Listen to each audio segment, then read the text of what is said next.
You are now watching the full recording of Christ-like Christian Church Sunday worship service. A time of worship, word, and transformation where Jesus is at the center. Let's go deeper in His presence, grow in His truth, and walk in His purpose together.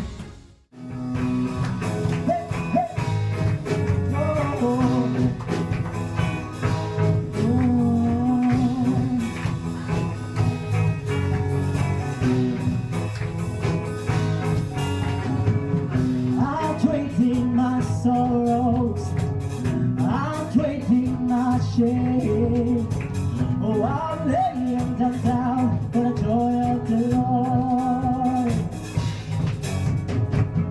I'm trading my sickness. Oh, I'm trading my pain. Oh, I'm laying them down for the joy of the Lord. Listen pa, I'm trading my sorrow. Oh, I'm trading my sorrow. Oh, I'm trading my shame. Oh, I'm laying them down for the joy of the Lord. Come on, church. I'm trading my sickness. Oh, I'm trading my pain. Oh, I'm laying them down for the joy of the Lord. Go and sing. Yes, Lord, yes, Lord, yes, yes, Lord. Amen. Yes, Lord, yes, Lord, yes, yes, Lord. Yes, Lord, yes, Lord, yes, yes, Lord, amen. Hey, I'm trading my sorrow. Come on, church. I'm trading my shame. I'm laying them down. I'm laying them down for the joy of the Lord. I'm trading my sickness, Lord. I'm trading my sickness. Oh, I'm trading my pain. Oh, I'm laying them down for the joy of the Lord. Come on, let's declare. We sing, yes, Lord, yes, Lord, yes, yes, Lord. Yes, Lord, yes, Lord, yes, yes, Lord. Yes, Lord, yes, Lord, yes, yes, Lord, amen. Come on, let's sing, yes, Lord, yes, Lord, yes, Lord, yes, yes, Lord. Yes, Lord, yes, Lord, yes, yes, Lord. Yes, Lord, yes, Lord, yes, yes, Lord, amen. Church, this morning, sa umagang ito, tunay nga, na anuman ang dalahin ng ating mga buhay ngayon, walang rason ito, hindi ito rason para hindi natin papurihan ng Panginoon. Kung sino man sa oras nito nakakaranas ng pangamba, ng takot, o meron ka bang sakit at karamdaman, ititrade natin ito dahil ang kahalagaan ng ating buhay at kagalakan na nagmumula sa Panginoon. Amen! Kaya sa kabila ng sakit at karamdaman, kalungkutan, kabigatan ng ating mga buhay, ay meron tayong bigay ng Panginoon na kalayaan para magpuri sa nag-iisang Diyos, kundi ang ating Panginoong Jesus. Amen! You wanna sing, yes, Lord? Yes, Lord, yes, Lord. With a declaration of faith. Yes, Lord, yes, yes, Lord. Hey! Yes, Lord, yes, Lord, yes, yes, Lord. Pero wag ibigay yung todo mo sa Panginoon and you sing, yes, Lord! Yes, Lord, yes, Lord. Hey, hey! Yes, Lord, yes, Lord, yes, yes, Lord, amen. Ibigay mo yung todo mo kapatid sa Panginoon. Yes, Lord. Come on, come on. Let's sing. Yes, Lord, yes, Lord, yes, yes, Lord. Yes, Lord. Yes, Lord, yes, yes. Yan na ba yung todo mo para sa Panginoon? Let's sing, yes, Lord, yes, Lord, yes, Lord. Yes, Lord, yes, Lord. Yes, yes, Lord. Ibigay mo lahat sa Panginoon. Yes, Lord. Lahat ng sakit at karamdaman, kabigatan, ibigay mo sa Panginoon. Come on. Ibigay mo yung todo mo sa pagsasabi sa Panginoon. Yes, Lord. Yes, Lord, yes, Lord, yes, yes, Lord. Come on, come on. Yes, Lord, yes, Lord, yes, yes, Lord. Yes, Lord.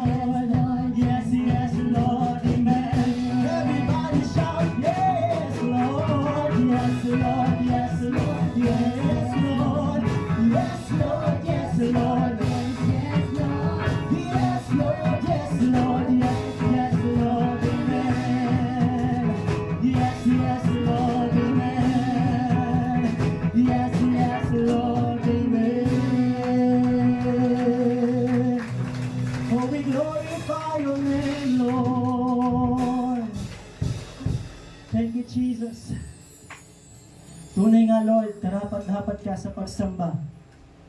Karapat-dapat ka sa pagpupuri. Tunay nga, Lord, na wala kaming ibang itataas kundi ikaw lamang. Because, Lord, sa kabila ng aming mga sitwasyon, ang pangako mo, O Diyos, ay laging tapat sa aming mga buhay. Sinabi mo, O Diyos, sa iyong mga salita sa Isaiah 41:10, "Fear not, for I am with you. Be not dismayed, for I am your God. I will strengthen you. I will help you. I will uphold you with my righteous right hand." Naririto, Panginoon, ang iyong pagpalang kamay upang kami, O Diyos, ay tulungan at palakasin, O Diyos, sa aming mga buhay pananampalataya. Kaya, Lord, ang lahat ng pagpupuri at pagsamba ay marapat na sa iyo lamang ibigay at ialay. We shout your name unto the earth. We shout your holy name, Jesus, our King and our Lord, our God, our Redeemer, our mighty Savior. Come on, church. Patuloy na ilahagap natin ang oras na ito sa pagsamba sa Panginoon. This is not a time para magsawalang kibo, kundi sumamba sa Panginoon. He is worthy in our worship. He is worthy in our worship.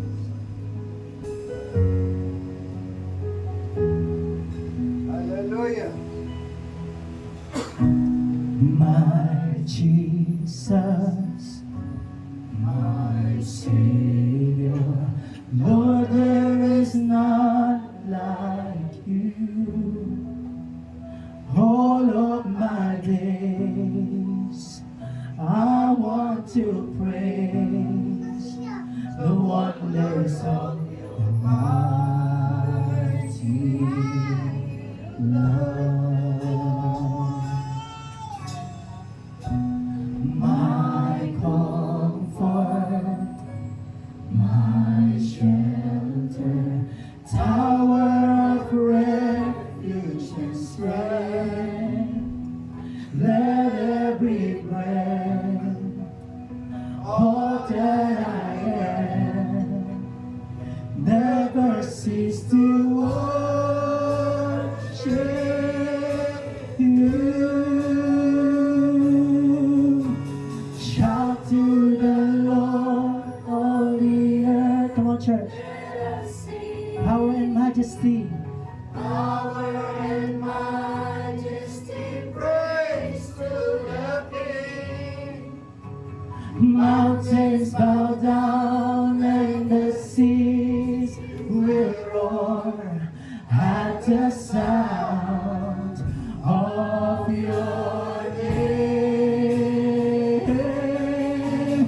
I sing for joy at the works of your hands. Forever I love you, forever I stand. Nothing compares to the promise I have in you.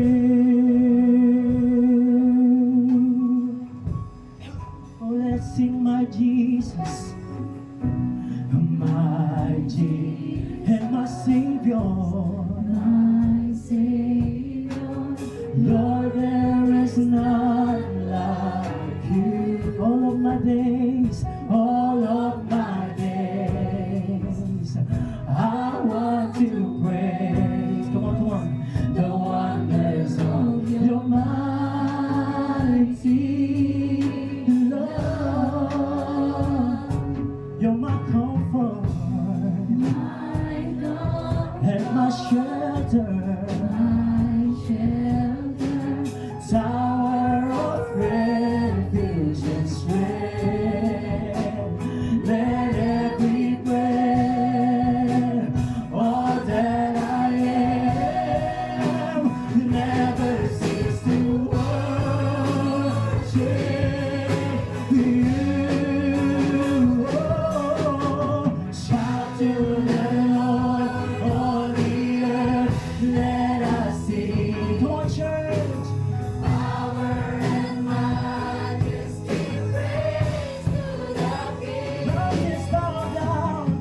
mountains bow down and the seas will roar at the sound of your name.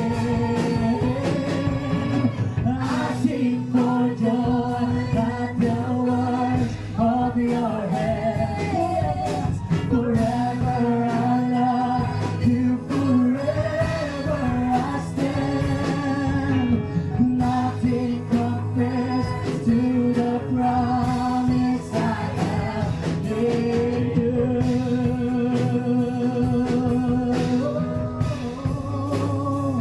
Nothing compares your Lord. Nothing compares your name. You are my healer. You are my God. You are my Savior.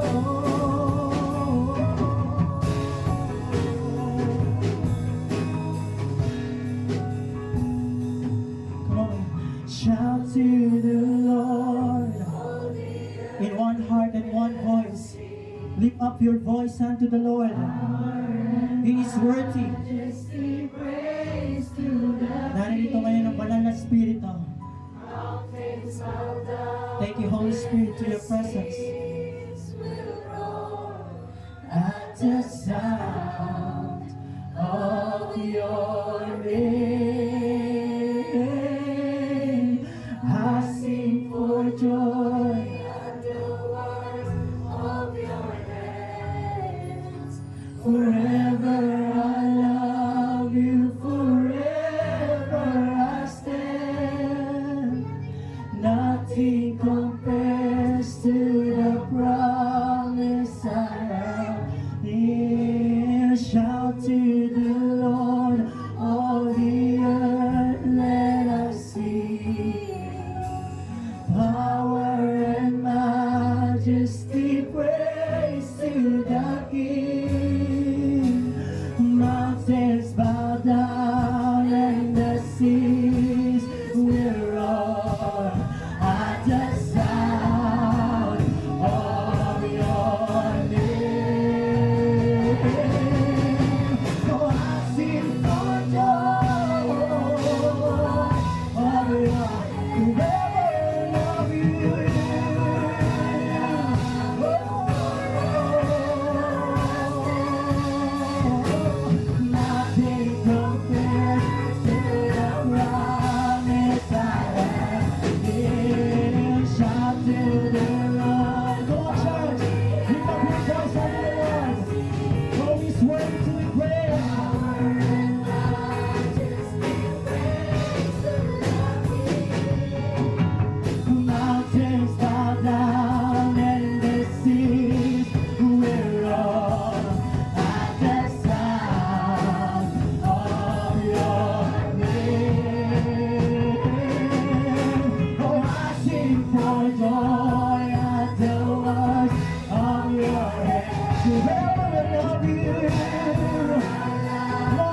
mga kamay.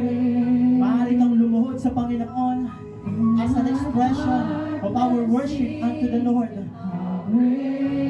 Oh Jesus, thank you, Holy Spirit. You're the name above all names. You're the name above all names. You are worthy, Jesus. You are worthy of all praise. And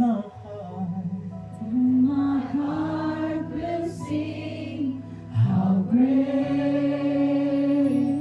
is our God. sing how great, how great, how great. Feel the presence of the Lord right Our now. God. Feel His presence. Sing with me how great Thank you, Jesus. is our God. Thank you, Holy And Spirit. all will see how great is our God. How great, how great. Is our Tunay ngang dakila God. ang ating Panginoon. Sing with me how great Tunay ngang dakila ang ating Diyos. is our God. Siya'y higit na tunay, And all tapat will see sa ating mga buhay. how great Is our God. And then sing, my soul, my Savior died to thee. Oh, thank you, Jesus. How great thou art. How great thou art. Then sings my soul, my Savior God to thee. One voice. How great thou art. How great thou art. We thank you, Holy Spirit, for this place. Holy Spirit, thank you, Jesus. Purihin ka, Panginoon. Purihin ka, O Diyos, sambahin ang iyong pangalan. Duwalatiin ka, O Diyos, noon, ngayon, at magpakailanman. Tunay ngang ikaw ang dakila na aming Diyos sa aming paglilingkuran, aming susundin, Panginoon. Ikaw ang aming buhay. Ikaw ang aming kalakasan. Come on, church, mga kapatid, maaari pa tayo patuloy na magpuri sa Panginoon. Patuloy kang magbanggit ang pasasalamat sa ating Diyos na buhay. Come on, huwag kang manahimik sa oras na ito. Ang oras na ito ay pagpapasalamat sa Panginoon. Come on, give thanks to the Lord, for He is good. His love endures forever. Come on, hallelujah. We thank you, Jesus. Thank you, Holy Spirit. To God be all the glory. Hallelujah. Ating pong palakpakan ng Panginoon, yung palakpak para sa ating Diyos na buhay. Amen. Hallelujah. Ang umagang ito ay maging kakaiba sa bawat isa sa atin na hinihingi ng Panginoon ang atensyon ng bawat isa. No? Buksan ninyo ang inyong puso, ang inyong isipan sa pakikinig ng salita ng Diyos. Sabihin mo sa katabi mo, buksan mo ang puso mo at isipan mo. Mahalaga ito dahil ito yung mensahe na magbubukas sa ating kaisipan sa paraan ng Diyos kung paano tayo ay magiging karapat-dapat sa Kanya. Amen po ba?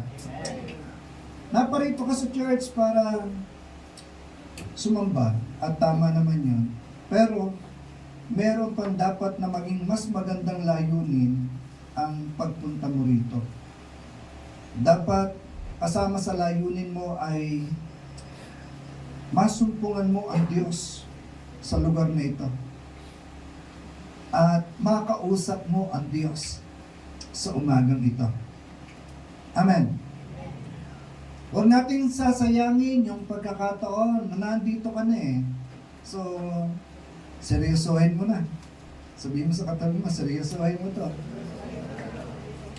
Huwag yung parang tayo ay nainganyo lang. Okay naman yun. Kaya, sa anumang paraan, ang Diyos ay gagalaw, kikilos sa ating buhay sa umagang ito. Ang message ng Panginoon sa atin is about your identity in crisis. Nanganganib ang iyong identity, ang iyong pagkakakilanlan. Dahil may ginagawa ang kaaway sa panahon natin ngayon. Minsan, binanggit ng Panginoon yung mensahe niya nung nakaraan sa Matthew chapter 24 verse 13 to 14 na kapupuotan kayo ng lahat. At yung marami ay manlalamig sa kanilang pananampalataya. So this is the time na kinakailangan maintindihan natin na kumikilos ang kaaway ng dahan-dahan, unti-unti. Maaaring sinasabi niya, sige, diyan ka lang sa church, pumunta ka, sumama ka, pumunta ka diyan, makinig ka, pero huwag kang susunod. Sasasabihin ng pastor sa iyo o di kaya sasabihin ng Panginoon sa iyo. Maaaring pinapayagan kang manalangin o di kaya ay iniinganyo ka na magbasa ng Biblia, pero lagi merong paalala sa iyo ang kaaway. Okay lang na binabasa mo yan. Okay lang na nananalangin ka, pero huwag mong gagawin. Meron bang ganon? Nakakaranas ba ang ilan sa inyo na parang may nag-uutos sa inyo na huwag kang susunod? Basta dumalo ka lang. Na habang nakikinig ka, ay meron bang kaisipan sa inyo na, oh, scripted naman ang lahat ng yan. Amen ba? So ngayon ay ipinasasabi ng Panginoon sa atin bago tayo magpatuloy na buksan niyo na ang inyong puso sa pag-unawa sa mensahe ng Panginoon. Hindi dapat si pastor ang napapakinggan natin dito. Kasi kahit ako, dala-dala ako ng mensaheng ito. Dapat ang atensyon mo ay hindi kay pastor, dapat sa Diyos. Amen. Malinaw po ba? Bukas na po ba ang puso at isipan ng bawat isa? Mahalaga po ito kasi ang sabi dito sa 2 Corinto chapter 5 verse 17, kaya't kung nakipag-isa na kay Kristo ang isang tao, isa na siyang bagong nilalang, wala na ang dating niyang pagkatao, sa halip ito'y napalitan na ng bago. So yung identity na meron ka, inalis yung luma, pinalitan ng bago. Tingnan niyo yung katabi niyo. Mukhang bago ba yan? O bagong ligo lang? Mahalaga ito maintindihan natin dahil ang pinag-uusapan natin dito ay walang iba kundi ang ating Panginoong Hesus, at ang target niya, ang purpose niya, walang iba kundi ang kaligtasan ng iyong kaluluwa. Amen. So dito makikita natin na ito ang pamantayan ng Diyos. Ano yung pamantayan ng Panginoon? Makipag-isa ka kay Kristo. Ito yung pamantayan ng Biblia na nakasulat na hindi natin pwedeng burahin para ito sa lahat ng mananampalataya. Sabihin mo, para sa iyo yan. Hindi yan para kay Pedro lang. Ano yung pamantayan? Mawala o maalis ang luma mong pagkatao. Mamaya makikita natin yung kahalagahan niya. Kaya napakahalaga, no, na ang identity, yung pagkakakilanlan natin ay ma-establish natin sa umagang ito. Amen. So maraming pwedeng itanong. Ano ka na ngayon? Pwede bang kusapin mo katabi mo, ano ka ngayon? No? Pangalawang tanong, nabago ka na ba? O kamusta ka na ngayon? O di kaya pangatlong tanong, nabago ka na ba simula nang makilala at tanggapin mo si Jesus sa buhay mo? Kasi hindi po pwede na maraming taon ang binibilang mo sa church nang walang nangyayaring pagbabago sa buhay mo. Hindi pwede yun. Kinakailangan sa pasimula pa lamang na tinanggap mo si Jesus sa buhay mo, maramdaman mo na kagad na mayroong pagbabago na nangyayari. Amen po ba? So, dito ang sabi, hindi ka magkakaroon ng tunay na pagbabago hanggat hindi mo nararanasan ang proseso ng Panginoon. At iyon ay ang isilang kang muli. Sabay-sabay natin basahin yung ibaba. You must be. Kinakailangan ma-born again ka. Amen. Okay. Pastor, ano yung born again yan? Panibagong religion ba yan? No. Si Jesus ang nagsasalita diyan. Nung kausapin niya si Nicodemo sa verse 3 and 5 ng John chapter 3, ay sinabi niya kay Nicodemo, tandaan mo ang sinasabi kong ito, malibang ipanganak na muli ang isang tao, hindi niya makikita ang paghahari ng Diyos. Sa Iglesia, sabi niya, unless a man be born again, he cannot see the kingdom of God. Sa verse 5, inulit ng Panginoon, tandaan mo, ang sinasabi kong ito, malibang ang isang tao ay ipanganak sa pamamagitan ng tubig at ng Espiritu, hindi siya makapapasok sa kaharian ng Diyos. So, yan yung magiging talakayan natin sa umagang ito. Diyan tayo kikilusin ng Panginoon, kaya nga hinihingi ng Panginoon na mabuksan ang ating puso at isipan sa pagkaunawa dahil mahalaga na ikaw ay ma-born again, mawala yung lumang pagkatao, mapalitan ng bago. Amen. Ano ba yung lumang pagkatao? Mamaya, pag-uusapan natin yan. So, hindi ito maintindihan ni Nicodemo, yung dalawang talata na ito. Pero ipinaliwanag ng Panginoong Jesus kay Nicodemo ang bagay nito at dapat din natin itong maunawaan, yung proseso nito. Handa na po ba kayo?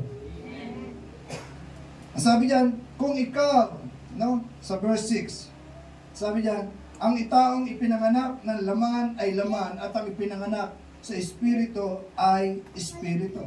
So ito yung sinabi ng Panginoon kay Nicodemo. Doon sa dalawang talata na nabasa natin kanina, na sinabi ng Panginoon na dapat ipanganak na muli ang isang tao, ipinaliwanag ni Jesus kay Nicodemo na ang ipinanganak ng laman ay laman. Ano ba yung laman? Ito. Yung katawan mo ngayon. At ang ipinanganak sa Espiritu ay Espiritu. Ano yung sa Espiritu? Ito yung kilos ng banal na Espiritu sa buhay mo. Na kinakailangan tanggapin mo yung Espiritu Santo at yung Espiritong nasa sa iyo ay buhayin ng Diyos upang magkaroon ito ng pagbabago. Isipin nyo, sabihin natin, wala pa kayo dito sa church.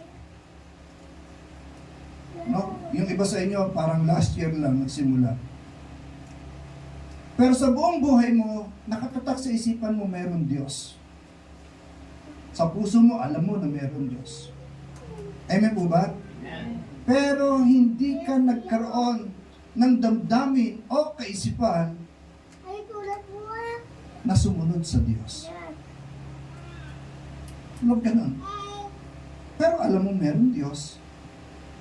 At alam mo sa puso mo na totoong meron Diyos. Pero hindi ka nagkaroon ng damdamin na sumunod sa Diyos.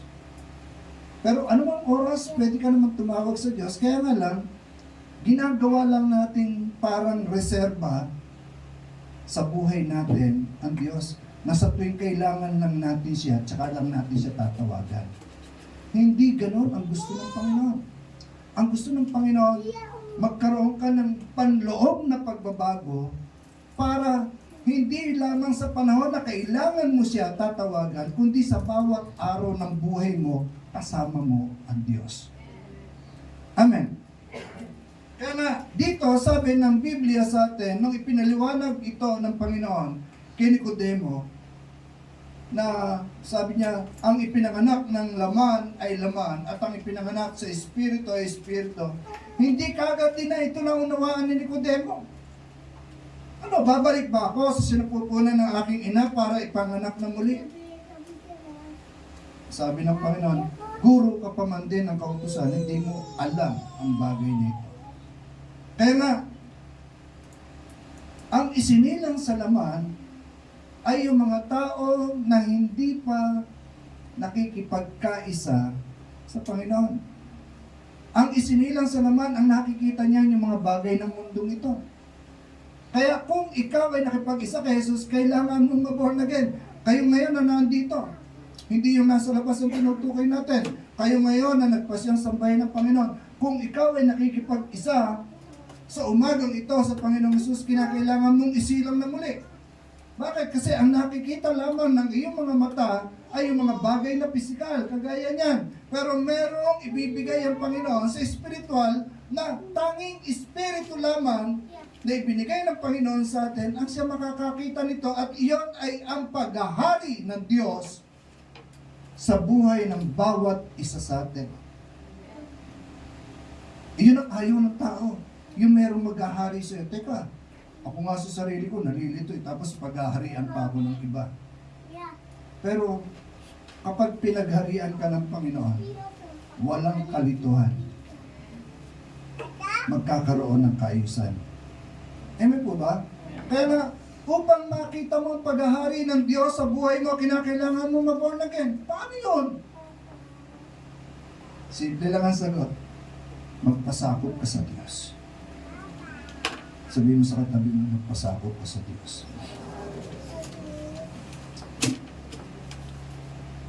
Sabi niya, dahil ang isinilang ng laman ay laman, at ang tanong diyan, ano ba ang mayroon sa laman? Ano nga ba yung makikita natin na mayroon sa laman? Sabi dito sa Galatia, chapter 5, kung may Bible po kayo, samahan niyo po ako sa pagbasa. Kasi hindi po natin mababasa ngayon dyan sa screen. Medyo mahaba po kasi yung verse. Sa Galatia chapter 5, dito tinutukoy yung lahat ng gawa ng laman. Ang sabi sa verse 19, hindi maikakaila ang gawa ng laman, pakikiapid, kahalayan, kalaswaan, pagsamba sa Diyos-Diyosan, pangkukulang, pagkapuot, pag-aaway-away, pagseselos, pagkagalit, kasakiman, pagkakampi-kampi at pagkakabahabahagi, pagkainggit, pagpatay, paglalasing, walang habas na pagsasaya at iba pang katulad nito. Muli ko kayong binabalaan, ang gumagawa ng mga ito ay hindi magkakaroon ng bahagi sa kaharian ng Diyos. Amen po ba? So, yung lahat ng gawa ng laman ay yung lahat ng inaayawan ng Diyos sa tao. Kaya kung ikaw ay maboborn again, yung lahat ng iyon aalisin ng Diyos sa iyo. Pakikiapid, pagkainggit, pagsiselos, tatanggalin ng Panginoon sa iyan. Bakit? Kasi habang naandyan ang damdamin o katangian ng laman na nasa katauhan mo, mapanganib yan at maaaring dalhin ka niyan patungo sa impyerno. Diretsahin natin. Kasi kung minsan ginagamit natin salita, patungo sa pagkapahamak. Oh, madaling, parang simple lang pakinggan. Pero pag sinabing, patungo sa impyerno ang lahat ng gawa ng laman, mangilapot ka na.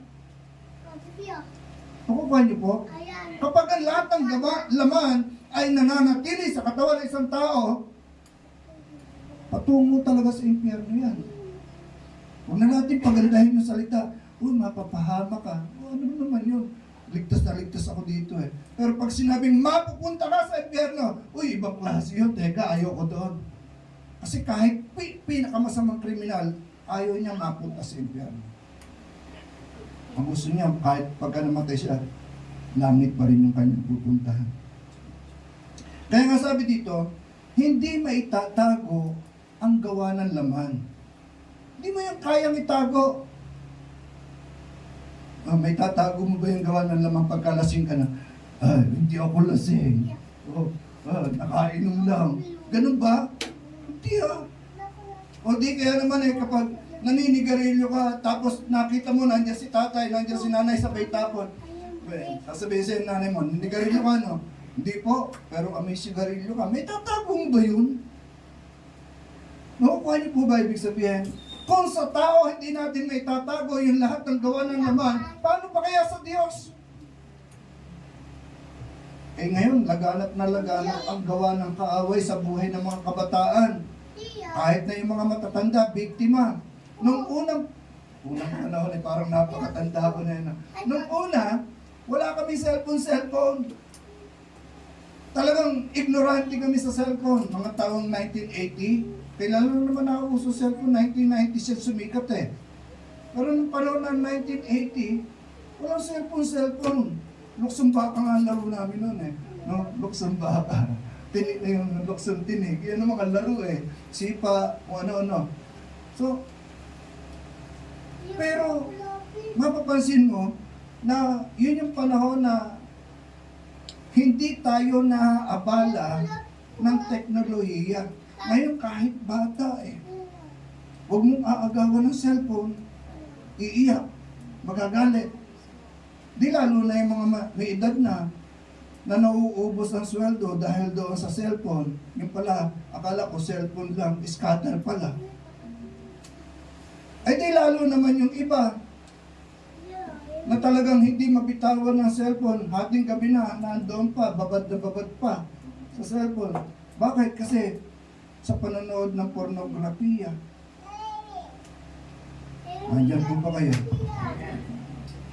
Walang pinipili yan, babae o lalaki. So ito yung sinasabi dito, yung gawa ng laman.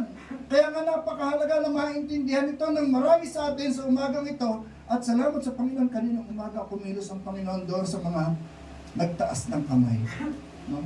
Doon sa mga naniwala sa sinasabi ng Panginoon na kinakailangan mong ipanganak na muli. Lahat tumanggap kay Jesus pero hindi pinanganak na muli. Bakit? Kasi tumanggap lamang sila kay Jesus para magkaroon sila ng katiyakan ng kaligtasan na akala nila yun ang tamang proseso. Hindi. Hindi doon natatapos yung pagtanggap kay Jesus. Kinakailangan na kapag tinanggap mo ng totoo si Jesus, pumaloob ka doon sa proseso na gustong gawin ni Jesus sa buhay mo. Kasi ang sabi doon sa verse 3, hindi mo makikita ang paghahari ng Diyos. Malinaw yung salita na yun. Sino paghaharian ng Diyos? Eh di ikaw, tayo, natatanggap sa Kanya. Hanggat hindi ka naboborn again, hanggat hindi mo pinagpapasiyang isuko sa Diyos ang buhay mo, hindi mo makikita kung paano ka paghaharian ng Diyos. Ang mas nakikita mo ngayon ay kung paano mo paiiralin ang buhay mo ng ayon sa iyong gusto lang. Yan ang totoo. Ito ang gusto kong gawin. Dito ko gusto pumunta. Itong nararapat para sa akin. Yan ang tao. Laging sarili ang sentro. Pero kapag tinanggap mo talaga si Jesus, kinakailangan ipabago mo kay Jesus ang iyong katauhan. At yan ang ayaw na ayaw ng marami. Teka, ang dami namang regulasyon, ang dami namang utos ni Jesus, napakahirap naman sundin yan. Yun ang reklamo ng marami. Ay, alin ang mahirap? Yung mapunta ka sa impyerno. Yun ba? Kasi sa totoo lang, madaling mapunta sa impyerno. Sumuway ka lang talaga sa kalooban ng Panginoon, impyerno na ang buhay mo. Yun ang hindi iniisip ng marami. Akala nila, yung hindi ka dumalo, okay lang. Kasi buhay ka pa naman eh. Yun naman ang kaisipan ng marami. Hanggat tayo buhay, okay lang. Yung sinasabi ni Pastor, ano lang yan? Sermon lang yan. Pero yung realidad nito, umiiral ito sa espiritual. Na kapag ang isang tao malayo sa Diyos, patay ang kanyang espiritu. Kaya kinakailangan kang isilang na muli sa tubig at sa espiritu. Yun ang sinasabi ng Panginoon. Para makapasok ka naman sa kaharian ng Diyos. Dalawang bagay kasi yung binabanggit dito ng Panginoon sa John chapter 3. Yung una, kapag isinilang ka muli, ang una, makikita mo kung paano ka paghaharian ng Diyos. Pangalawa, kapag isinilang ka sa tubig at sa Espiritu, papasok ka naman sa kaharian ng Diyos. Ibig sabihin, nasa lupa ka pa, buhay langit ka na. Palakpakan natin ang Panginoon. Sino may gusto ng buhay niya, parang langit na kahit nasa lupa pa lang. Ito yung sekreto. Isilang ka muli. Maborn again ka. Amen? Kaya, huwag kayong magtataka kung may mga nakikita kayo na nawawala. Dahil, ito yun eh. No? Hindi kasi may tatago talaga yung gawa ng laman eh. Hindi mo may kukubli yan. Maaari sa tao, makapagkubli ka, pero sa mata ng Diyos, hindi mo may tatago yan. Kaya huwag kayong magtataka kung mayroong nawawala sa paglilingkod. No? Nangyayari yan sa maraming iglesia, hindi lamang dito sa atin, dahil ang Diyos ang naghahayag niya. Amen. So, kailangan pumaload tayo sa proseso ng Panginoon na kinakailangan maborn again tayo. Dahil maraming mangyayari sa buhay natin kapag hindi natin sinunod ang proseso ng Panginoon. Amen po ba? Dahil kapag na-born again ka, doon mo palang makikita kung paano ka paghaharian ng Diyos. Ibig sabihin, sasakupin ng Diyos ang buhay mo. Babaguhin ka niya. Handa pa kayang baguhin kayo ng Panginoon? Amen! Parang sa ilong lumabas eh. Handa pa kayong baguhin kayo ng Panginoon? Amen! Baguhin ng Panginoon. Dagdagan natin. Kailangan mong isilang sa tubig at sa Espiritu. Ang tubig ay sumisimbolo sa salita ng Diyos na naghuhugas ng lahat ng ating karumihan. So, kailangan mo ang Biblia. Isang personal na aklat na kinakailangan meron ka. Huwag kayong dumepende sa cellphone. Ako kahit may cellphone ako, nagdadala pa rin ako ng Biblia. Bakit? Kasi nga, hindi lahat ng pagkakataon magagamit mo ito. Maaaring dumating na ito sa oras na pangangailangan mo, lobat na hindi mo na mabuksan. O di kaya naman sa oras na kailangan mo ang salita ng Panginoon, corrupted na pala yung application. Iba pa rin yung Biblia, yung aklat. Dala-dala ko ito kahit saan ako magpunta. Amen po ba? Bakit ganito? Ang Espiritu Santo naman ang makakasama ng bawat nagsusuko ng buhay niya sa Diyos. Ang Espiritu Santo ang tatak ng iyong kaligtasan. Lagi niyong tatandaan na sabi sa school, no ID, no entry. Sa langit, ang Espiritu Santo ang sentro, ang tatak ng ating kaligtasan. Hindi ka pwede makapasok doon ng walang patotoo na galing sa Espiritu Santo. Amen. Kaya marami sa atin ay masasabi natin na nalilito, no? Dahil nga sa church, maraming turo, maraming aral, at maraming iba't ibang church na malalaki, at tayo ay napabilang doon sa mga maliit, ay hindi naman palakihan yan, hindi rin naman paliitan. Ang hinahanap ng Panginoon sa atin, na bago ba buhay mo? Naging karapat-dapat ka ba sa Kanya? So yung proseso ng Panginoon, hindi instant. Kung nakakita na ba kayo ng babae na nagbuntis ng isang araw at isang araw din lang nanganak? Wala. Ang babae pagka nagbuntis ng isang araw, dadalahin niya yung ipinagbubuntis niya ng 9 na buwan. Hindi 9 na araw, hindi 9 na linggo, 9 na buwan. Amen. Ganon din ang proseso ng Panginoon sa atin. Hindi instant. Kaya, kung tatanggi ka sa proseso ng Panginoon, pahihirapan mo ang iyong sarili. Dadaan ka doon sa mga yugto ng buhay mo na nahihirapan ka, na sasabihin mo sa Panginoon, sumasamba naman ako sa iyo, nananalangin naman ako, bakit ganito ang buhay ko? Eh kasi nga, ayaw mong dumaan sa proseso. Kinakailangan mo ma-born again. Sabihin mo uli sa katabi mo para tumatak sa isipan niya yan. Kinakailangan mo ma-born again. maawa ka doon sa mga tao na matagal na sa church na hindi pa nabago. Naalala ko tuloy yung mga matatanda na nakakasama ko na humahayo kami noon sa Malaban, sa Sinalan. Matatanda na yung mga elderly. Ako noon siguro nasa edad na 45 marahil naman. Ayun, kumisan, binibiro namin, hinahagisan namin ng takip ng kaldero. No? Ay di, maingay yung takip ng kaldero.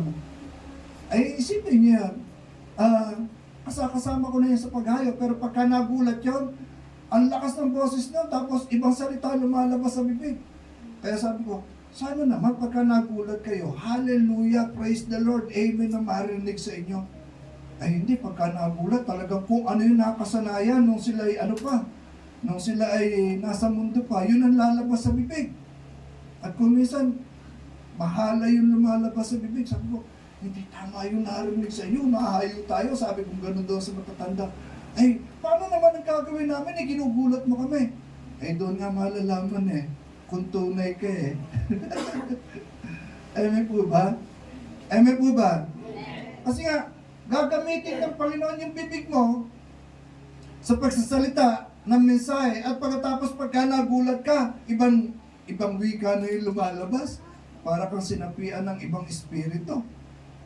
Nakukuha niyo ibig sabihin? Ang totoong pagbabago, bumabago din ang pagsasalita natin.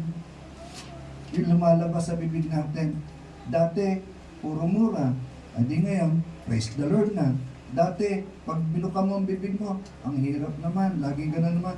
Ngayon, ay, salamat Panginoon, madali lang pala. Yung nabago pati isipan. Ay sabi ko doon sa matatanda na nakasama ko, pambihira kayo, ang na-born again lang sa inyo, paa Hindi na-born again yung bibig Napapahiya naman. Sabi niya, huwag mo na kaming gugulatin, sabi nga ng matatanda. Pero mahal na mahal kayo matatanda na yun. Kasi nga, sa kabila ng kanilang edad, humahayo sila. Talagang naghihikayat sila. So, tito, balik tayo dito. Purihin ang Panginoon. Ang sabi sa verse 5, ng pinag-uusapan natin sa John chapter 3, hindi makakapasok sa kaharian ng Diyos ang sino mang hindi ipinanganak sa tubig at sa Espiritu. Napapaisip ba kayo sa bagay na yan? Ibig sabihin pala, useless ang lahat ng ginagawa mo kung hindi ka ipapanganak sa tubig at sa Espiritu. Kahit pa maglumuhod ka maghapon o buong taon ng buhay mo, hindi ka papasok sa kaharian ng Diyos kapag hindi ka ipinanganak sa tubig at sa Espiritu. Kahit pa sabihin magbigay ka ng milyon sa gawain ng Panginoon. Ito yung proseso ng Panginoon Siya yung may pamantayan nito. Ang Biblia ang nagsasabi sa atin, ito yung iniuutos sa atin ng Panginoon. You must be born again. Kinakailangan ipanganak ka muli. Maalis ang lumang pagkatao, mapalitan ito ng bago. Say amen. Amen. Naintindihan po ba? Amen. Muli, ang sabi ng Panginoon, ang ipinanganak ng laman ay laman. So, malinaw na yun sa iyo. Nasa laman tayong lahat. Nagkakamali, nagkakasala, walang perpekto sa atin. Pero may pagkakataon na tayo ay mabago ng Diyos kung tayo ay papaloob sa proseso niya na siya ang maghahari sa atin at yung kanyang mga salita, yung tubig, ang siyang maghuhugas sa ating isipan, sa ating bibig, sa ating mata, sa ating puso, sa ating buong katauhan, at ang banal na Espiritu ang magiging gabay mo simula sa araw na ito kapag pinagpasya mo na ibigay ang buhay mo sa Diyos. Ganun lang. Walang mahirap doon. Ang mahirap lamang sa tao ay ang kanyang desisyon na ibigay ang kanyang buhay sa Diyos. Kasi kapag ibinigay daw niya ang kanyang buhay sa Diyos, tanggal ang lahat ng kanyang pangarap, tanggal ang lahat ng kanyang ambisyon, yung kanyang inaasahan, aalisin din ng Panginoon, ay di okay lang. Pero hindi okay yun sa tao. Kasi ang tao, ibang maghangad. Iba ang gusto natin mangyari sa buhay natin. Pero alin ba ang mas maganda? Yung isipan ng Diyos para sa iyo o yung isipan mo para sa sarili mo? Kaya ang mag-isip. Nung tanggapin namin ang Panginoon sa aming buhay, ang pangarap ko lang noon, may taguyod ko lang yung pamilya ko. Pero, nung makipag-usap sa akin ng Panginoon, handa mo bang ibigay ang buhay mo sa akin? Ang sagot ko sa Panginoon nung panahon niya, bakit ganon? Hindi ko sinagot yung tanong niya. Bakit ganito nangyayari sa buhay namin? Hindi rin sinagot ng Panginoon yung tinanong ko, bagkos ay sinabi niya sa akin, ay ganyan pagka malayo ka sa akin. Kung tatanggapin ko ang ministry, sana man lang ibibigay mo sa akin mga tao yung totoo. Ang sagot sa akin ng Panginoon, bakit totoo ka ba nung tinanggap mo ko? Ito si Lord, di ba mangusap? Kasi nung ako yung makipag-deal kay Lord, magkaroon kami ng agreement, parang kaharap ko lang siya. Parang nasa harapan ko lang ang Panginoon, kinakausap ko. Ang sabi niya sa akin, pagtisan mo yung mga taong yan, ibibigay ko sa iyo. Kasi hindi sila perfecto. Lahat sila may kapintasan. Katulad mo, may kapintasan ka rin. Amado, kami mo sa akin. Sabi ko, ang gagawin ko? Ang sagot ng Panginoon sa akin, ibigay mo buhay mo sa akin. Ganun lang kasimple ang Panginoon. Bigay mo buhay mo sa akin, ako na bahala mag-ayos niyan. Kasi kahit anong gawin mo, hindi mo kayang ayusin ang buhay mo. Anak mo nga galit ka pero sabi mo, mahal mo. Asawa mo, galit ka, pero I love you ka ng I love you. Nanay mo, galit ka, pero sabi mo, mahal mo nanay mo. O mga boys, sabi niyo, mahal mo nanay mo. O tapos, pagka nagalit kayo, parang gusto niyo matunaw na ang nanay niyo. Kung minsan, pagka nagalit din kayo sa tatay niyo, ang gusto niyo parang kayo na ang maghari sa tatay niyo. Mga kapatid, lahat ng yan ay lumang pagkatao. Dapat yun inaalis. Kapag isinubo mo ang buhay mo sa Panginoon, at ito yung ginawa ng Panginoon sa akin, lahat binago sa akin. Ako, aminado ako, iritado ako pagka pinaghintay mo ako. Mainipin kasi ako. Iritado rin ako pagka merong hindi magandang darating sa akin na parang gagalitin ako kasi madali ako mapikon. Pero inayos ko ng Panginoon sa bagay na yan. Marami akong kapintasan, hindi ko na iisa-isahin, kulang ang oras natin. Pero lahat tayo kinakailangan mabago. At ako, nasa proseso pa rin ako. Kahit tumatayo na ako dito, nasa proseso pa rin ako na binabago ako ng Panginoon. Hindi ko pwede sabihin perfecto na kagad ako. No, ang dami kong kapintasan. Pero kailan kayo magsisimula? Kailan nyo isusuko ang inyong buhay? Ako, matagal na ako nagsuko, pero hanggang ngayon, inaayos pa rin ako ng Panginoon Ibig sabihin, ang pagsusurrender ng buhay natin sa Diyos, lifetime, simula sa araw na ito, kung magpapasya ka, buong buhay mo, dapat nakasurrender sa Diyos. Hindi si pastor o ang mga leader ang pinaglilingkuran natin dito. Ang Diyos. Kaya kayo narito dahil sa Diyos. Nakikinig po ba kayo? Amen. Ito yung kailangan natin na ma-establish sa ating buhay pananampalataya. No? Yung iba, ang gusto lang, tawagin kayo Christian. Masaya na kayo. Pero yung salitang Christian, nagpasimula yan sa panahon ni Emperor Claudio. Take note nyo na lang, hindi na natin babasahin yung Acts chapter 11 verse 26. Yan yung panahon na ang mga tao ay impluensyado ng mga taga-Roma. Kung nakakapanood kayo ng mga pelikula, ng mga luma, malulupit yan. Mga taong walang pakundangan sa karapatan ng kapwa-tao. At yan din yung panahon na ang kahalayan ay laganap. Asawa ng iba, kukunin. Basta, punong-puno ng kahalayan yung panahon na yan. So, yan ay around 37 to 41 AD. Mga kapatid, ibinigay ng Diyos yung pangalan sa atin, hindi Christian. No? Ayaan ko lang ito. Ito yung binigay na pangalan ng Panginoon sa atin. Tinawag kanyang alagad, tinawag kanyang kaibigan, tinawag kanyang anak. Take note nyo na lang yung mga verses na yan. Hindi na natin babasahin yan. Magpapatuloy lamang tayo dito sa mensahe ng Panginoon sa atin na kinakailangan mong magkaroon ng pagbabago sa buhay mo. Masabi diyan, you all must be born again. Lahat dapat isilang na muli. Kung isusuko ni Numan ang kanyang buhay sa Diyos, hindi ito kalugihan. Makinig po kayo. Hindi ka malulugi, bagkus makikinabang ka pa. Ngayon, kung tatanggihan mo naman ang Diyos sa buhay mo, yun yung pinakamalaking lugi na magagawa ng sino man sa atin. Kung tatanggi ka sa gagawin ng Diyos. Dahil iba ang Diyos kapag siya ang naghari sa buhay mo. Iba ang Diyos. Aalisin ng Diyos yung lahat ng hindi tama sa buhay mo. Babaguhin ng Diyos ang lahat sa buhay mo.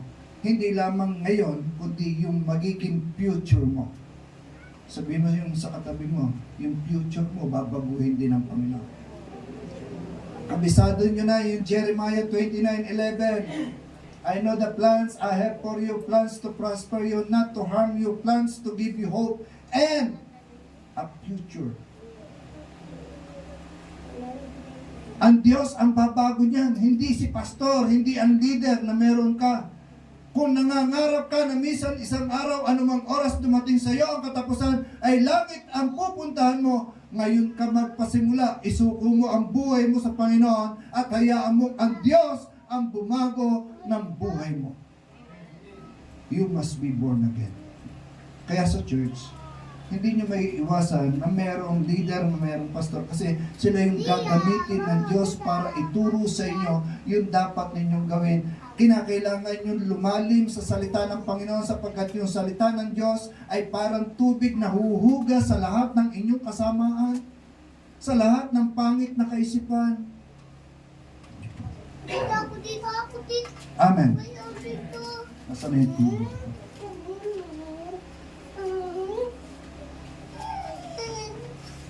Dati, ito yung totoo para sa lahat. Hindi mo mapagkatiwalaan yung katabi mo. Kahit anak mo pa yan, kahit asawa mo pa yan, kahit kaibigan mo yan, hindi mo mapagkatiwalaan yan. Dati. Pero iba na ngayon. Bakit? Kasi tinitingnan mo siya sa paningin na ang ginagamit mo ay spiritual at yung paningin na meron ka ay yung paningin ng Panginoon. Hindi naman gagawa ng masama sa akin to. Ganun na kaisipan mo ngayon. Bagamat yung iniisip ng katabi mo, humanda ka mamaya. Pero hindi na rin yun naapektuhan ng isipan mo. Bakit? Kasi binago na ng Diyos ang isipan mo. Nakakaintindihan? Sa lahat ng gusto na maranasan na ikaw ay baguhin ng Diyos, ang mensahe ng Panginoon sa umagang ito, magpasakop ka sa Diyos, huwag kang magpapasakop sa gawa ng laman, magpasakop ka sa Diyos, huwag kang magpapasakop sa demonyo sapagkat ang demonyo dadaling ka sa impyerno, magpasakop ka sa Diyos, huwag sa gawa ng mundong ito dahil ang gawa ng mundong ito ay kapapahamak ng sino man sa atin. Magpasakop sa Diyos. Mahirap ba yun? Pastor, ang dami naman leader eh. Hindi maintindihan kung sino talaga susundin eh. Magpasakop ka nga sa Diyos para maintindihan mo kung sino leader ang ibibigay sa iyo ng Diyos. Magpasakop ka sa Diyos para hindi ka mahirapan sapagkat ang Diyos ang magiging leader mo. Ibibigay niya sa iyo ang tamang leader para ikaw ay magabayan. Kasama pa dyan ang banal na espiritu na ibibigay sa iyo ng Panginoon. Ang banal na Espiritu, nangungusap yan kahit sa pagtulog mo. Sino nakakaranas, kinakausap ko ng banal na Espiritu sa pagtulog? Salamat daw sa mga nag-amen dito. Dito wala. Di ba kayo kinakausap ng banal na Espiritu? Dapat naranasan niyo yan. Kung minsan gigisingin ka sa madaling araw, tapos ibubulong sa iyo ng banal na Espiritu pag mag-pray ka. Kaya kung minsan, sabi ko, nung wala pa akong diabetes, nagigising talaga ako sa madaling araw. Sabi ko, Lord, bakit mo ako ginising? Wala akong marinig na response. Sabi ko, sige Lord, matutulog na uli ako. Edi, ako naman, mabilis lumuha ng tulog. Basta lumapat yung likod ko sa higaan, talagang makakatulog ka agad ako. Ganun ako eh. Pero, gigisingin uli ako ng Panginoon. Hindi pa ako nakakalahating oras, gigisingin uli ako ng Panginoon. Hindi ko maintindihan bakit ginigising niya ako. Tapos, sige, naintindihan ko na kinakailangan kong manalangin. Hanggang sa, mamalayan ko na lang, putok na palaliwanag. Si Lord, buti parang hindi ako napuyat. Kulang ang tulog, pero parang hindi. Bakit? Kasi nga merong ipinagagawa ang banal na Espiritu. Kaya kung kayo man igisingin ng Panginoon sa inyong mahimbing na pagkakatulog, magpasalamat kayo. Kasi kung hindi ka gigising, baka hindi ka na talaga magising. May po ba? Minsan sinabi sa akin ng Panginoon yan, Amado, bumangon ka. December yun, naalala ko, hindi ko malimutan. Makit kasi taas, uminom ka ng gamot. Kasi ang mukha ko noon parang addict na. Nakita niyo ba yung tsura ni Pastor na? Lubog na yung pisngi. Tapos, parang ang tanda-tanda na ng itsura. So, sabi ko, pati ako natatakot tumarap sa salamin. Ako ba ito? Ako gano'n. Ay, umakit ka, minom ka ng gamot. So, ginawa ko naman, and then, ang kasunod na sinabi niya sa akin, magpa-hospital, o di kaya magpa-doktor, magpa-check up. So, sinunod ko lahat yun at ito ako ngayon. Mga kapatid, iba kapag kasama mo ang Diyos sa buhay. Sino rito ang gustong subukan ng Diyos? O gustong magsubok o magsuko ng buhay sa Diyos? Yung seryoso. Kasi mananalangin tayo. At tinatawagan ko yung ating mga musician. Mananalangin tayo. Na itong mensaheng ito, maiksi lang to eh. Hindi pa ito yung kakumpletuhan ng mga paliwanag na dapat ninyong mapakinggan. Pero sapat marahil yung napakinggan ninyo na magpasakop kayo sa Diyos. Yun ang tanging susi na kailangan ninyong maintindihan. Dahil kung napakinggan lamang ninyo ito at pagkatapos pumasok dito, lumabas dito sa kabila, pagkatapos wala lang, lulungkot ang damdamin ng Panginoon. At manghihinayan. Thank you, Lord. So para doon sa lahat na gustong tanggapin ng Panginoon at magsuko ng buhay, pare bang ipikit natin ang ating mga mata at huwag na muna nating intindihin yung katabi natin o yung nasa likod o yung narinig nating ingay, no? Huwag na muna natin intindihin yung mga ingay. Damayin mo muna ngayon ang presensya ng Panginoon.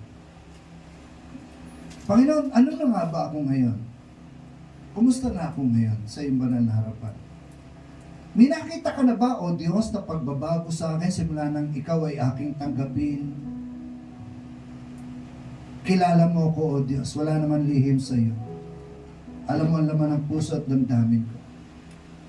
Pero sa umagang ito, nais kong maranasan ka, O Diyos. Nais kong mapatunayan yung mga narinig ko sa umagang ito ay totoo. Na ikaw ay bumabago ng buhay. Nais ko, O Diyos, na maranasan na mabago ang aking buhay, ang aking pagkatao dahil hindi ko na rin gusto ang nangyayari sa aking buhay.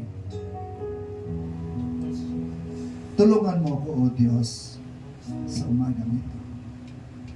Gawin nating panalangin ang mga narinig natin sa umagang ito. Iba't iba ang pangangailangan ng bawat isa. Maaaring yung iba sa inyo ay napapagod na rin sa kung bakit ganito ang buhay na ibinigay sa iyo ng Panginoon. Kapatid, naririto ka, hindi para pabigatin pa ng Panginoon ang buhay na meron ka, kundi gusto kang tulungan ng Diyos.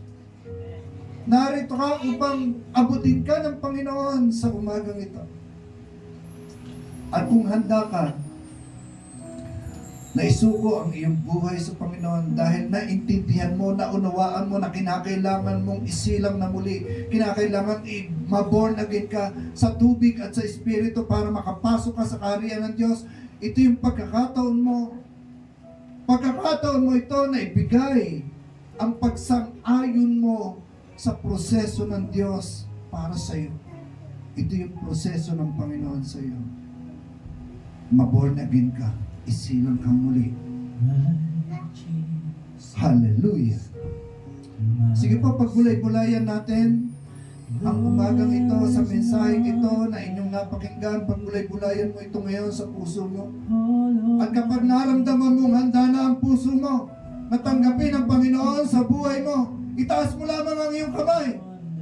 At sa pagtaas mo ng iyong kamay, sabihin mo sa Kanya, narito ako, O Diyos, narito ako, Panginoon. Tanggapin mo ang aking paglapit sa iyo. Iniaalay ko sa iyo ngayon ang aking buhay. Iniaalay ko ngayon sa iyo ang aking puso. Tanggapin mo ako, O Diyos, at tulungan na makaalis sa gawa ng laman. Tulungan mo ako na makaalis sa trabaho ng demonyo sa buhay ko. Tulungan mo ako na makaalis sa pang-iinganyo ng mundong ito. Tulungan mo ako, O Diyos, na maging karapat-dapat sa iyo at ako'y magkaroon ng pagkakataon na makapasok sa iyong kaharian at magkaroon din ako ng pagkakataon na makita ka kung paano mo ako paghaharian. Hallelujah, hallelujah, hallelujah. Narito ngayon ang Panginoon sa ating kalagitnaan. Maaaring nariyan siya ngayon sa iyong tabi. Niyayakap ka ng Panginoon.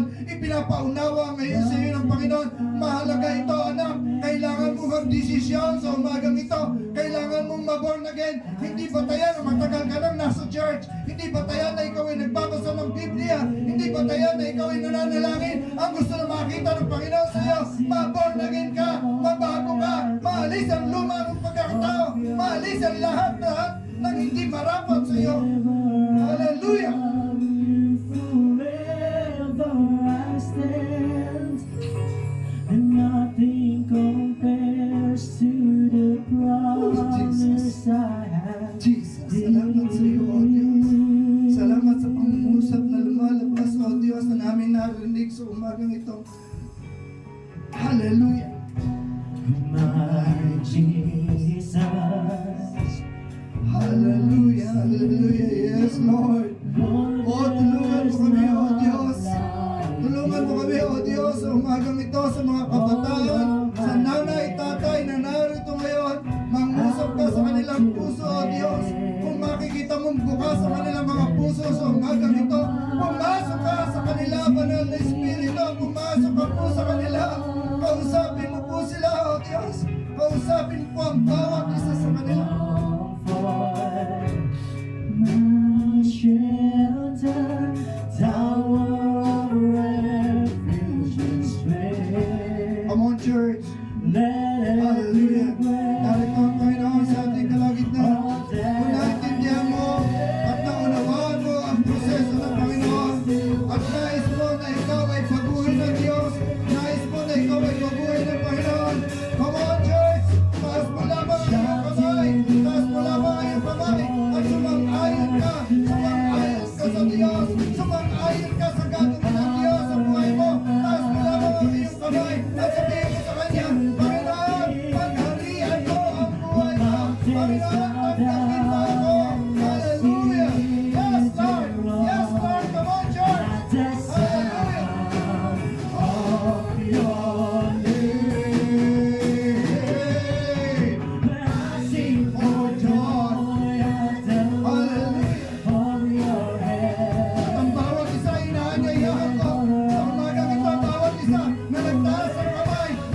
for joy at the works of your hands. Forever I love you, forever I stand. Nothing compares to the promise I have. Shout to the Lord, all the earth, let us sing. The power and majesty, praise to the King. The mountains bow down and the seas will roar at the sound of your name. Oh, Jesus. Jesus. Of your name. Lahat na nagpasya sa umagang ito, lahat na nagsasabi sa Panginoon sa umagang ito, na pagharian mo ako, O Diyos. Kapatid, narito ang Panginoon sa ating kalagitnaan. Maaaring nandiyan siya ngayon sa iyong harapan at niyayakap ka ng Panginoon ng kanyang banal na presensya. Tanggapin mo ang pagsang-ayon ng Diyos dahil sinasang-ayunan mo siya sa kanyang mensahe para sa iyo sa umagang ito. Sinasabi ng Panginoon sa iyo, anak, mahal kita, kaya kinakailangan mong maborn again. Kinakailangan mong isilang na muli. Matanggal ang lahat ng gawa ng laman sa buhay mo. Matanggal ang lahat ng ambisyon na meron ka. Matanggal ang lahat ng pinagkakabalaan mo. Pumayag ka lang, anak, babaguhin kita. Yun ang sinasabi sa iyo ng Panginoon. At yun ang gustong gawin ng Diyos sa bawat isa sa atin. Kapatid, hindi gusto ng Diyos na masayang ang buhay na meron ka. Hindi nais ng Diyos na babaliwala ang pagsisikap mo na makilala siya. Narito siya ngayon sa iyong harapan.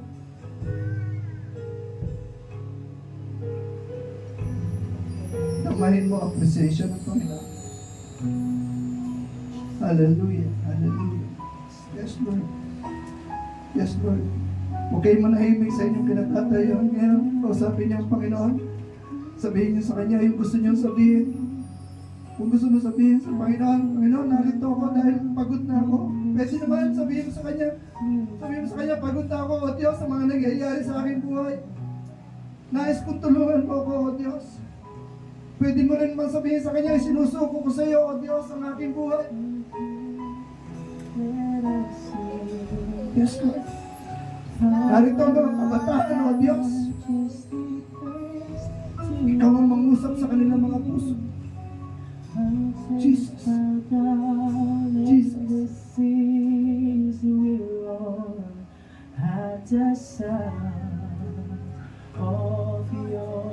Come on, church, huwag kayo manahimik sa inyong kinatatayuan ngayon. Nandiyan ang Panginoon.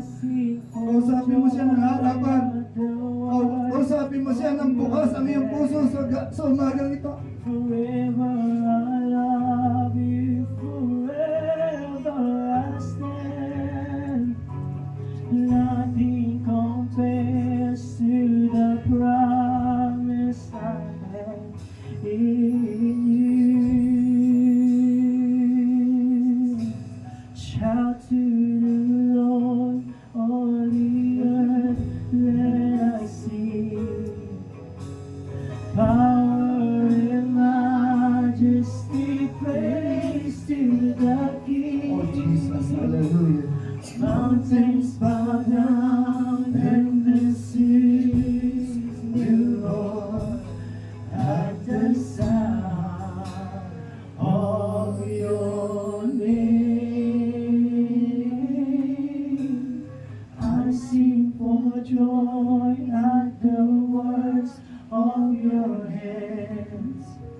Forever I love you, forever I stand. Nothing compares to the promise I have in you. Yes, oh God. Hallelujah. Oh, taas natin ang ating kamay sa Panginoon. Oh, magpasalamat tayo sa Diyos.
Narito ang iyong mga anak na nais, nagpasya sa kanilang mga puso na ikaw ay maghari sa kanilang buhay.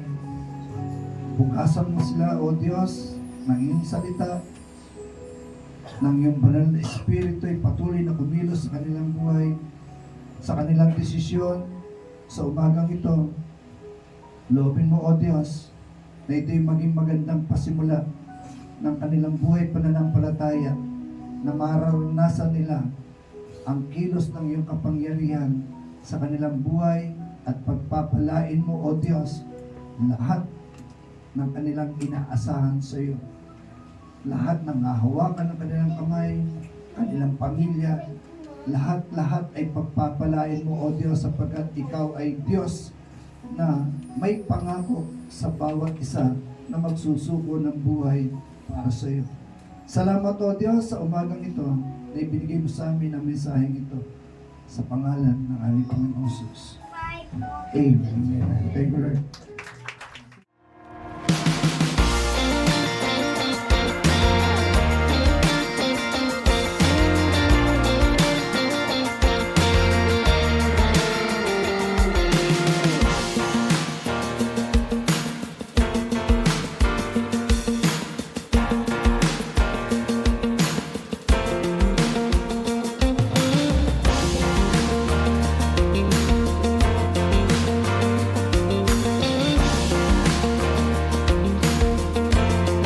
Let's take a few moments to stay connected with what God is doing in and through our church family.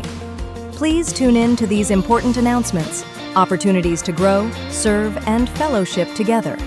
Join us for morning devotion every Monday to Saturday from 5 a.m. to 7 a.m. live on our CLCC Facebook group.